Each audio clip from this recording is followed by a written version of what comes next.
அன்று அரசுக்கு எதிராக ஆயுதம் தூக்கி போராடிய தமது கட்சி அங்கத்தவர்களை அரசியல் போராளிகள் என்று கூறிய ஜேவிபி இன்று தமிழ் அரசியல் போராளி கைதிகளை அரசியல் கைதிகள் என அங்கீகரிக்க மறுக்குகிறது. கூட்டுறவு தேர்தலில் என்பிபிக்கு படுதோல்வி கிடைத்திருக்கின்றது. யாழ்ப்பாணம் வடமராட்சி கிழக்கு பகுதியில் மர்ம வீடு ஒன்று கரை ஒதுங்கியுள்ளது. ஆங்காங்கே சந்திகளிலே சிலைகளை வைப்பதை முழுமையாக தடுக்க வேண்டும்.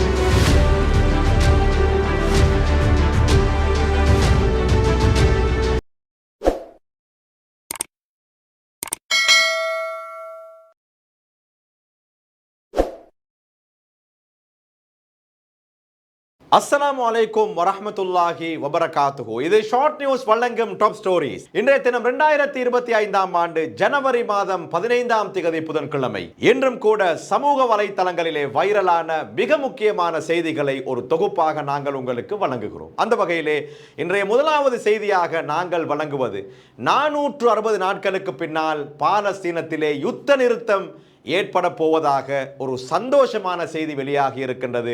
எதிர்வரும் 20ஆம் திகதிக்கு முன்னர் காசாவில் யுத்த நிறுத்தம் ஏற்படும் என தகவல்கள் வெளியாகியுள்ளன. கடந்த 2023ஆம் ஆண்டு அக்டோபர் மாதம் 7ஆம் திகதி தொடங்கிய இஸ்ரேலிய ஆக்கிரமிப்பு தாக்குதல்கள் சுமார் 465 நாட்களுக்கும் மேலாக தொடர்ந்து வருகிறது. இந்த அகோர தாக்குதல்களினால் இதுவரை சுமார் 46,000 அப்பாவி காசா மக்கள் கொல்லப்பட்டுள்ளதுடன் சுமார் 1,10,000க்கும் மேற்பட்டவர்கள் படுகாயம் அடைந்து உடல் ஊனமுற்றவர்களாக மாறியுள்ளனர். கொல்லப்பட்டவர்களில் 20,000க்கும் மேற்பட்டவர்கள் சிறுவர்கள் மற்றும் குழந்தைகள் என பாலஸ்தீன சுகாதார அமைச்சகம் குறிப்பிடுகிறது. காசாவின் 93% நிலப்பரப்பும் கட்டடங்களும் முற்றாக அழிக்கப்பட்டுள்ளதுடன் பல்கலைக்கழகம், பாடசாலைகள், சிறுவர் பள்ளிகள் என சுமார் 500க்கும் அதிகமான கல்வி நிலையங்கள் மொத்தமாக அழிவுகளை சந்தித்துள்ளன. இந்நிலையில்தான் தற்போதோர் சமாதான உடன்படிக்கைக்கு இரு தரப்பினரும் முன்வந்துள்ள நிலையில் கத்தார் முன்னின்று சமாதான உடன்படிக்கையை மேற்கொள்கிறது. உடன்படிக்கையின் முதற்கட்டமாக பலஸ்தீன சுதந்திர போராளிகளின் அமைப்பு தம்மிடமிருக்கும் இஸ்ரேலிய பணைய கைதிகளில் 33 பேரை விடுதலை செய்வார்கள் என்றும் அவர்களுக்கு பதிலாக இஸ்ரேலில் அநியாயமாக கைது செய்யப்பட்டுள்ள 1000 பலஸ்தீன மக்களை விடுவிக்க வேண்டும் எனவும் ஒப்புக்கொள்ளப்பட்டுள்ளது. எதிர்வரும் 20ஆம் திகதி அமெரிக்காவின் புதிய அதிபராக டொனால்ட் ட்ரம்ப் பதவியேற்க உள்ள நிலையில் அதற்கு முன்பதாக சமாதான உடன்படிக்கை கையெழுத்தாகும் என கத்தார் நம்பிக்கை வெளியிட்டுள்ளது. தொடரும் சமாதான பேச்சுக்களுக்கு மத்தியில் நேற்றைய தினம் 94 அப்பாவி பொதுமக்களை கொன்றது இஸ்ரேலிய ஆக்கிரமிப்பு ராணுவம் என்கிற செய்தியை அல் ஜசீரா வெளியிட்டுள்ளது. சிறையில் அரசியல் கைதிகள் இல்லை என்ற பழைய பல்லவியை பாடாமல் தமிழ் அரசியல் கைதிகளை உடனே விடுவியுங்கள் என தமிழ் முற்போக்கு கூட்டணியின் தலைவரும் பாராளுமன்ற உறுப்பினருமான மனோ கணேசன் அரசாங்கத்துக்கு தெரிவித்துள்ளார். நீதி மற்றும் தேசிய ஒருமைப்பாட்டு அமைச்சர் ஹர்ஷன நாணயக்காரவின் கருத்து தொடர்பில் இவ்வாறு தெரிவித்த மனோ கணேசன் மேலும் கூறியதாவது, சிறையில் அரசியல் கைதிகள் இல்லை என்று அமைச்சர் ஹர்ஷன நாணயக்கார கூறுகிறார். இவர் முன்னாள் அமைச்சர் வாசுதேவ நாணயக்காரவின் தம்பி மகன். இன்றைய ஜேவிபி அரசில் நீதி மற்றும் தேசிய ஒருமைப்பாட்டு அமைச்சர். அன்று அரசுக்கு எதிராக ஆயுதம் தூக்கி போராடிய தமது கட்சி அங்கத்தவர்களை அரசியல் போராளிகள் என்று கூறிய ஜேவிபி இன்று தமிழ் அரசியல் போராளி கைதிகளை அரசியல் கைதிகள் என அங்கீகரிக்க மறுக்குகிறது. இது எங்களுக்கு பழகி போன ஒரு பழைய பல்லவி. இன்று புது புரட்சி மாற்றம் செய்ய போகிறோம் என்று கூறி ஆட்சிக்கு வந்த புரட்சி அரசாங்கமும் அதே அரைத்த மாவையே அரைக்கிறது. இப்படியான பழைய பல்லவிகளை கேட்டு முரண்பட்டு ஜனநாயக ரீதியாக போராடிய வரலாற்றை கொண்ட எமக்கு இது பழகி போன ஒரு மேலாதிக்க அரசியல் கருத்து. அரசியல் கைதிகள் இல்லை என்ற பழைய பல்லவியை பாடாமல் தமிழ் அரசியல் கைதிகளை உடனே விடுவியுங்கள். சிறையில் அரசியல் கைதிகள் இல்லை என்ற கருத்தை தான் எப்போதும் எல்லா சிங்கள பெரும்பான்மை அரசாங்கங்களிலும் எல்லா அமைச்சர்களும் சொன்னார்கள். அரசாங்க தரப்பு அப்படித்தான் சொல்வார்கள். அவர்களுக்கு பயங்கரவாதி, மக்களுக்கு போராளி. பாலஸ்தீனம் முதல் இலங்கை வரை உலகம் முழுக்க போராட்டங்கள் நிகழ்ந்த நாடுகளில் இப்படித்தான். இந்நாட்டில் 1971 தமிழ் இளைஞர் ஆயுதம் தூக்க முன்னமே ஆயுதம் தூக்கி பின்னர் 1989 ஆயுதம் தூக்கி ஜேவிபி போராட்டம் செய்த போது கைதாகி சிறையில் இருந்த ஜேவிபி போராளிகளை அன்றைய அரசாங்கம் பயங்கரவாதிகள் என்றது. ஆனால் ஜேவிபியினர் இல்லை, அவர்கள் அரசியல் போராளிகள் என்றார்கள். 2015 முதல் 2019 கால நமது நல்லாட்சியிலும் இடைக்கிடை ஓரிரு அமைச்சர்கள் இப்படி சொன்னார்கள். ஆனால் அன்றைய தேசிய ஒருமைப்பாட்டு அமைச்சராக இருந்து அவர்களை கண்டித்து அமைச்சரவைக்குள் அவர்களை புறந்தள்ளி ஏனைய முற்போக்கு அமைச்சர்களுடனும் வெளியே தமிழ் தேசிய கட்சிகளுடனும் இணைந்து கணிசமான தமிழ் அரசியல் கைதிகளை நாம் சத்தமில்லாமல் விடுவித்தோம். தமிழ் அரசியல் கைதிகளை அதிகமாக விடுவித்தது எமது நல்லாட்சி அரசாங்கம்தான். இதில் மாற்று பேச்சுக்கே இடமில்லை. இதனால் தான் இன்று வரை இருக்கும் தமிழ் அரசியல் கைதிகளின் எண்ணிக்கை கணிசமாக குறைந்தது.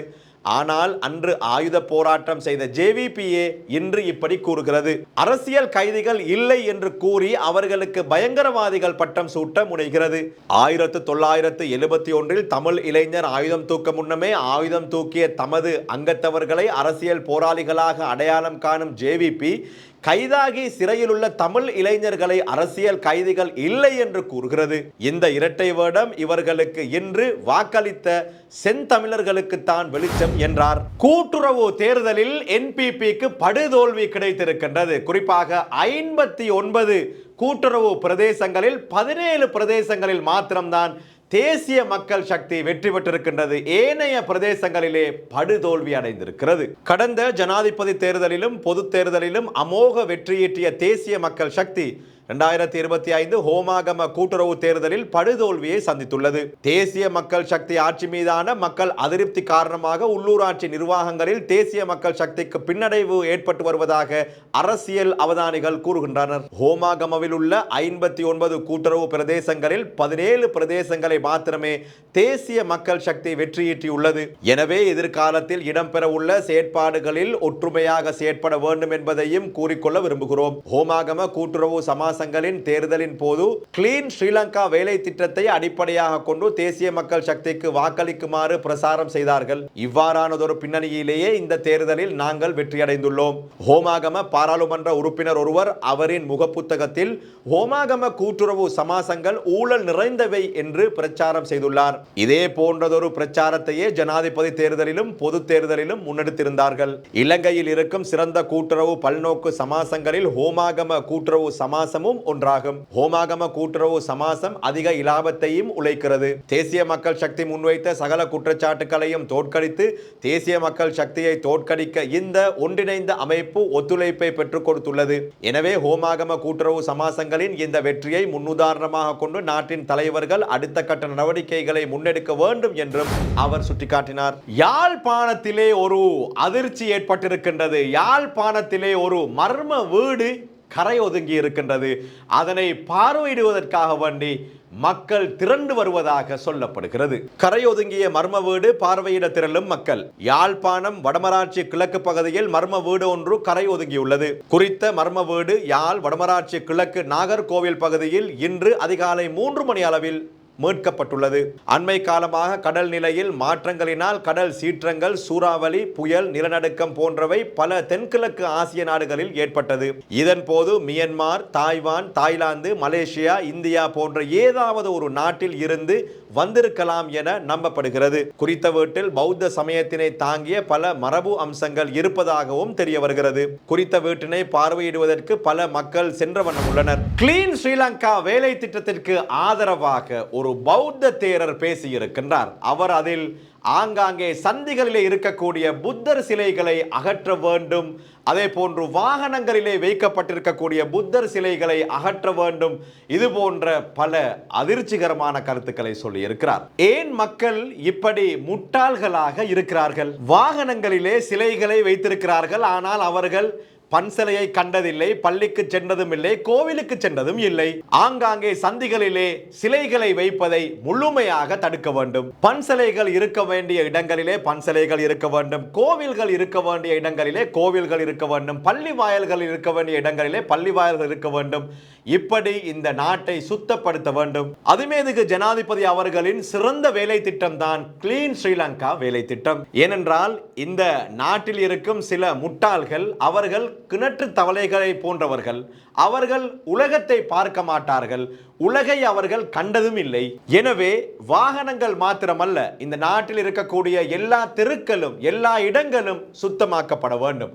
அதற்கு சரியான வேலை திட்டம் தேவை. இந்த சந்தர்ப்பத்திலே வாகனங்களிலே இருக்கக்கூடிய இந்த அசிங்கங்களை முழுமையாக அகற்ற வேண்டும். வாகனங்களுக்கு புத்த பெருமானின் சிலை, ஏனையவர்களின் சிலைகள் தேவையற்ற விடயம், தேவையற்ற சப்தங்கள், தேவையற்ற பொருட்கள் இவைகள் வாகனங்களுக்கு தேவையே இல்லை. வளர்ந்த நாடுகளில் இப்படி எந்த விடயங்களையும் காண முடியாது. அந்த இடத்திற்கு இலங்கையை கொண்டு வருவதற்காக வேண்டியே ஜனாதிபதி உள்ளிட்ட இந்த அரசாங்கம் முயற்சிக்கிறது. பலங்கொட காஷப்ப தேரர் இந்த சிலைகளை அகற்றுவது சம்பந்தமாக அதற்கு எதிராக பேசியிருக்கிறார். வாகனங்களுக்குள் சிலைகளை வைத்தால் அந்த வாகனத்திற்குள் உண்ண பருக மாட்டார்களா அல்லது சாராயங்களை அருந்த மாட்டார்களா? ஆண்கள் பெண்கள் உல்லாசமாக இருக்கிறார்கள் இல்லையா? புத்த பெருமானின் சிலைகளை வாகனங்களிலே வைத்துக் கொண்டு வாகனங்களுக்குள் என்னென்ன மோசமான விடயங்கள் எல்லாம் நடைபெறுகின்றது. இது அவர்களுக்கு செய்யக்கூடிய அகௌரவம் இல்லையா? எனவே சிலைகள் பன்சிலைகளில் கோவில்களில் அவைகள் இருக்க வேண்டிய இடங்களில் இருந்தால் போதும். ஏன் மக்கள் இவ்வளவு முட்டாளாகிறார்கள் என்பதை சிந்தித்து பாருங்கள். சீனாவுக்கு விஜயம் மேற்கொண்டிருக்கக்கூடிய ஜனாதிபதி அனுரகுமார திசாநாயக்க சீன ஜனாதிபதியை இன்றைய தினம் சந்தித்தார். ஜனாதிபதி அனுரகுமார திசாநாயக்கவிற்கும் சீன ஜனாதிபதி ஷி ஜின்பிங்கிற்கும் இடையிலான உத்தியோகபூர்வ சந்திப்பு நிறைவு பெற்றுள்ளது. இந்த சந்திப்பில் முக்கிய பல விடயங்கள் பேசப்பட்டுள்ளன. அந்த நாட்டு நேரப்படி மாலை 5 மணிக்கு மக்கள் மண்டபத்தில் இந்த சந்திப்பு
என்பதுதான் ஆச்சரியம்.